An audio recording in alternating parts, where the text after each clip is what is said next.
Welcome back to my channel. বন্ধুরা সুপ্রভাত, good morning. আমি রাস্তায় ঘুরতে বেরিয়েছিলাম, মর্নিংও করতে মানে হাঁটতে জাস্ট। হঠাৎ দেখি মা একটা মন্দির দেখা যাচ্ছে, তাই ভাবলাম চলো একটু মাকে দর্শন করে যাই। এই দেখো মায়ের মন্দির, এটা গড়িয়া প্লেস, কল্যাণী কালী মন্দির।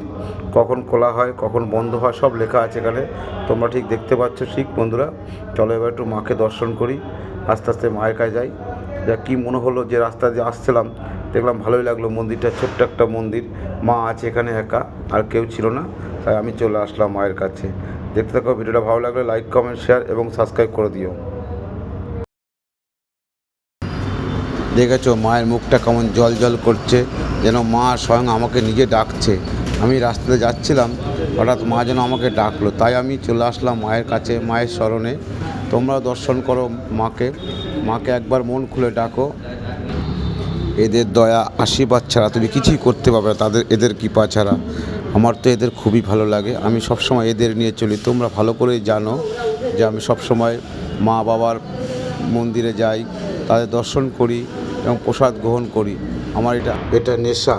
আমি সবসময় মায়ের মন্দির, বাবার মন্দির, সব ঠাকুর থানে ঘুরে বেড়াই। আমার যে কী শান্তি লাগে সেটা তোমাদের বলে বোঝাতে পারবো না। তোমরা একদিন এরকম ঘুরে দেখো, একটা দিন, প্রতিদিন একটা দিন ঘুরে দেখো, যে তোমাদের শান্তি লাগবে। দেখো মায়ের মুখটা কেমন জল জল করছে, কত সুন্দর লাগছে দেখতে, তাই না বলো? আশা করি তোমাদের সবাই ভালো লাগবে। একবার মাকে দর্শন করে বলো জয় মা কালী, জয় মা কালী, মন থেকে একবার ডেকে বলো।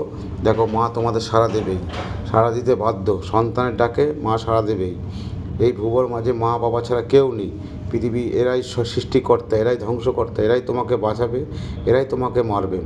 তুমি যদি এদের কথা শুনে চলো, এদের স্মরণ করে চলো, পৃথিবীর কোনো শক্তি নেই তোমার কোনো ক্ষতি করতে পারে, তাই না? যদি কোনো ভুল করে থাকি সন্তান হিসাবে আমায় ক্ষমা করে দিও। মাকে দেখে আমার খুব ভালো লাগলো, মা কী সুন্দর শাড়ি পরে আছে, তাই না?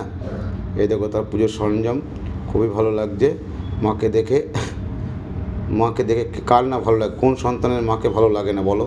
এই তো শীত পড়েছে, তাই মায়ের গায়ে চাদর দেওয়া হয়েছে, কারণ আমরাও তো সোয়েটার পরি, তাই না? ওই জন্যই মাকে চাদর গায়ে দেওয়া হয়েছে, যাতে শীত কম লাগে মায়ের। মা একা থাকে এখানে, বাবাও আছে, বাবা শুয়ে আছে, বাবার বুকে পা দাঁড়িয়ে আছে মা। যাই হোক, ভিডিওটা তোমাদের কেমন লাগছে একবার আমাকে কমেন্ট করে জানাও। তোমরা আমার পাশে থাকো। তোমরা যদি আমাকে সাহায্য না করো, হেল্প না করো, আমি তো আগামী দিন আরও ভালো ভালো মন্দির তোমাদের দর্শন করাতে পারবো না। তোমরা জানো আমি সবসময় মন্দিরে খোঁজ করে বেড়াই, যেখানে যাই সেখানে শুধু কোথায় মন্দির আছে। যাই হোক, ভিডিওটা ভালো লাগলে আবারও বলছি কী করবে, লাইক কমেন্ট শেয়ার এবং সাবস্ক্রাইব করবে, আর প্রচুর প্রচুর শেয়ার করে দেবে। সবাইকে মাকে দর্শন করার সুযোগ করে দাও। আমি যেটা দেখলাম সেটা তোমাদের মাঝে শেয়ার করে দিলাম। ঠিক আছে, টাটা, বাই বাই, দেখা হচ্ছে পরের ভিডিওতে। সবাই সুস্থ থেকো, ভালো থেকো।